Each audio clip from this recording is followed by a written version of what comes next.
tricks of the light or alien spacecraft, whatever they were, more and more UFOs were being reported all over central Scotland. We headed out about 10 o'clock and just chatting away about general things. Thought you said your radio was it, man. Tune it in, will you? We went around just this bend in the road heading towards Tarbracks. Something caught my eye just above the line of the top of the windscreen. What the hell's that? That thing there? I never ever seen anything like it in my life. It was black in colour. It was like shiny. It had 3 parts to it. It was circular. I really panicked. I didn't know what to do. Gary, for God's sake, drive! Drive through As I started underneath the craft, it dropped like a shimmering curtain of light. I braced myself. As I went underneath it, the whole road and surrounding area just completely disappeared. I'm like some unavoidable blackness. I didn't know where I am. I had the sensation that the car was lifting. Because I know for a fact the wheels weren't turning. I mean, there's no traction. All of a sudden, there was just a big burst of bright light. The car sort of slammed onto the road. Gary, for God's sake, drive! Go, go! And I ran to Katrina's house and I was banging like mad on the door. Katrina, wake up! Gary was hysterical. He knows I've got 4 kids. There is no way that he is going to come to my door, pound on it, push me right out the road and enter the way he did. Something dramatically happened to him. He was blown. They say the journey should only have taken 30 minutes, but took 2 hours. So how could they account for the lost time?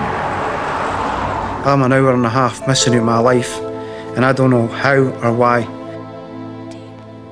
Garry and Colin turned to regression therapist Helen Walters, hoping she might hold the key to explaining what happened on the road to Tarbracks. Hypnotic regression helps you recall the incident that you take them back to or around that time. And it brings to light what their problem is, to be able to handle it in their daily life and remove some of the fear.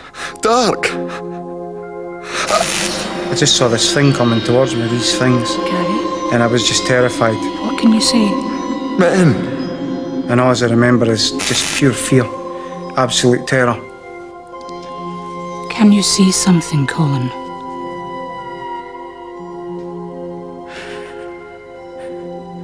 It's near my face. I mean, the next thing I can remember was like... Don't want it near! some kind of instrument coming down from my right-hand side. Away! With a long, long, thin needle. Went straight into the centre of my eye. Away! Even under hypnosis, you could see my eye was pouring with water. Could this be a genuine memory? And could the claimed abduction account for the missing 2 hours? Hypnosis has been used many times to discover what people went through in some UFO experience.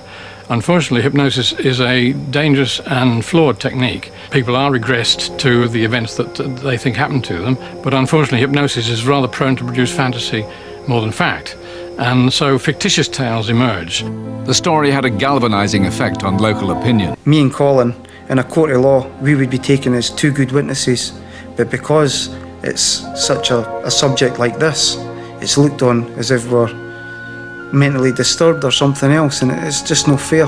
We're only looking for answers like everybody else, nothing else. What we are dealing with are low-level, close proximity UFO sightings, sightings above cars, above rooftops, and if that's not a threat to national security, then we don't know what is. I'm writing a letter at this moment to Tony Blair, the new Prime Minister.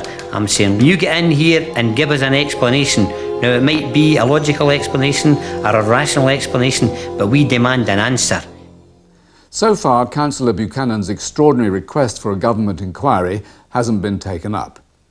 Meanwhile, in the Falkirk Triangle, residents report that the number of alien visitors is still increasing. But then, of course, that includes the English tourists who've come up to see what all the fuss is about.